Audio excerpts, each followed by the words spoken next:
Nakon završetka Ice Fevera, Medveščaku u EBEL ligi predstoji 3 gostovanja. Kako je regularni dio sezone završen i Medveščak se već kvalificirao u play-off, ove će utakmice koristiti kako bi pronašao svoju idealnu formu. Prvo je gostovanje na rasporedu 27. siječnja, a Medvjedi odlaze u Ljubljanu Olimpiji. Podsjetimo kako je Medveščak u nedavnoj utakmici u Areni potpuno nadigrao Olimpiju rezultatom 5-2. Navijači Medvjeda polažu velike nade da će i takav ishod utakmice ponoviti u Ljubljani.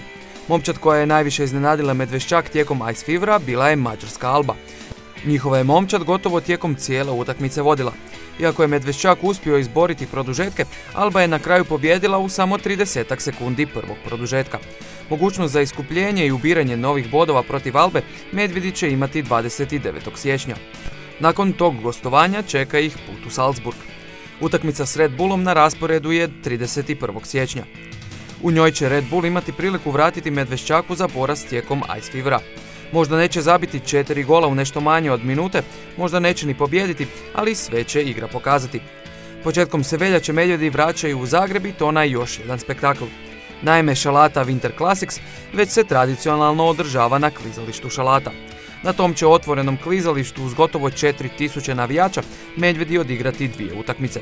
Prva je na rasporedu 3. veljače kada igraju s Olimpijom. Kad si njihov protivnik u drugoj i ujednoj posljednoj utakmici ovogodišnjeg Winter Klasika koje se igra 5. veljače.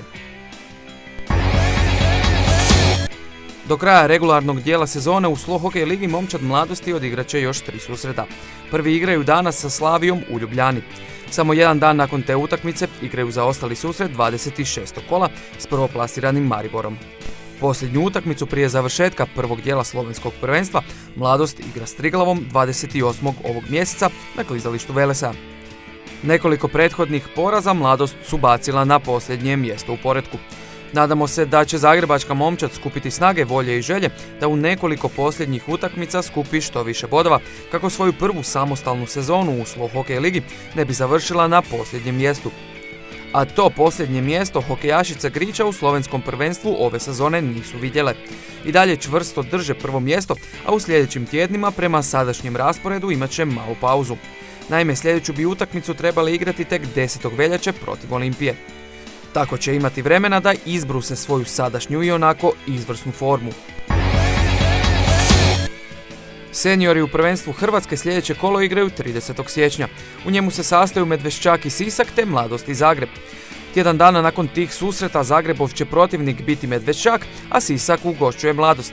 Kako momčad Siska još uvijek nije osvojila bodove u prvenstvu, očekuje se da će i dalje ova momčad biti vrlo lagan protivnik. Zanimljive će utakmice biti između prvoplasirane Mladosti i Zagreba, te utakmica Zagreba i Medveščaka. U juniorskom dijelu natjecanja Siščani će pred domaćom publikom igrati sa Zagrebom. Iako nema mnogo šanse s prvoplasiranom momčadi prvenstva, momčad Siska zasigurno će svojim gledateljima pružiti izvrsnu utakmicu. U sljedećoj utakmici u narednim tjednima Mladost igra s Medveščakom. U njoj možemo očekivati neizvjesnost i vrlo dobru igru s obje strane. Naime, ove su se dvije momčadi tijekom cijele sezone stalno bore za drugu poziciju. Mlađi juniori Siska također će ugostiti momčad Zagreba. Kako je Zagreb prvoplasirana momčad i u ovoj dobnoj kategoriji, vjerujemo da će u ovoj utakmici odnijeti pobjedu.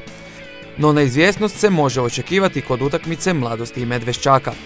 Obje su na rasporedu 29. siječnja. Kadeti će nastaviti svoje natjecanje na Šalati sve do početka Winter Klasika.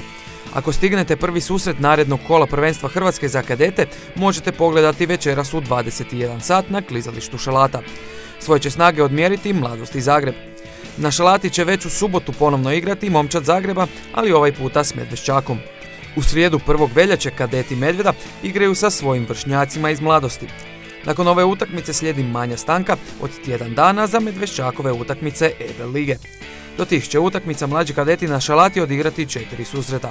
U četvrtak igraju Medveščak i Zagreb iz prve skupine, a samo nekoliko dana poslije isti se klubovi sastaju u drugoj skupini prvenstva Hrvatske.